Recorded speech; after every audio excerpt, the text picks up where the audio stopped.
guys, magandang hapon.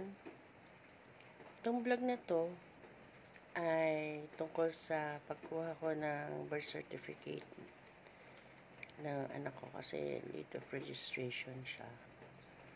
So kukunin namin sa Marikina City kasi doon ako nanganak, doon din kami nag-file.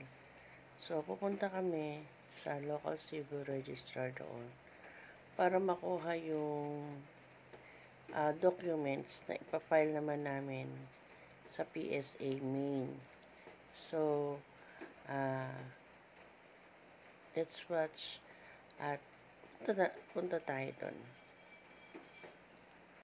Hello guys, ito na po yung ikot-lane natin dito sa local civil register ng Marikina. Handito na po tayo sa government nila. Tara, let's go!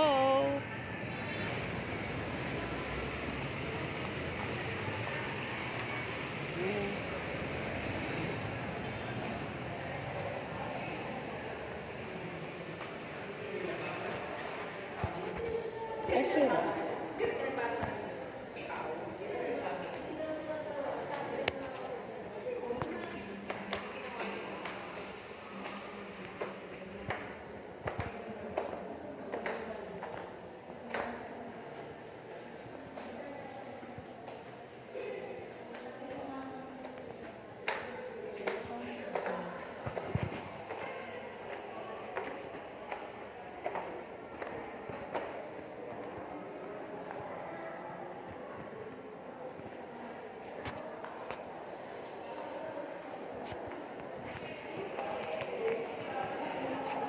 din tayo, no?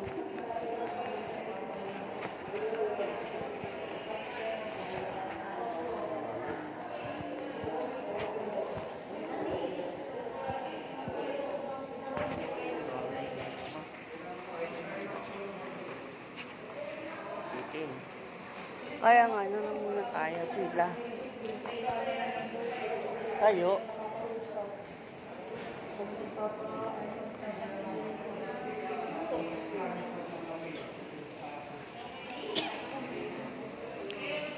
Ang dami rin pala. Antay-antay lang tayo.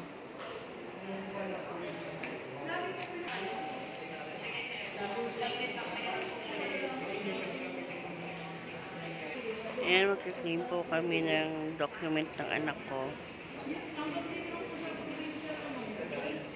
Para ma-file namin sa PSA main, sa may Commonwealth, sa may harap ng sa may Commonwealth at sa pinaka-main ng PSA. Hindi namin siya ipapile. Ito muna namin kukunin yung i-file namin. Guys, ito na yung ito yung ipapile sa PSA, personal copy natin. May personal copy na tayo. Ito yung personal copy natin, tatago natin to. Ito yung dadalhin sa PSA. Tapos para mag-reflect na dun sa birth certificate mismo yung apelyido ng tatay. Okay. Maganda. Tara guys. Ang babayaran lang dito yung yung birth certificate lang. Na di ba may bayad yung pagka yun na yun. Kung magkano yun na yun. Okay. So na bahala dun. Guys, pauwi na kami. Long last, magkakaparoon na ng birth certificate yung anak ko. Guys, next vlog uli. See you. Please like, share, and subscribe. Thank you.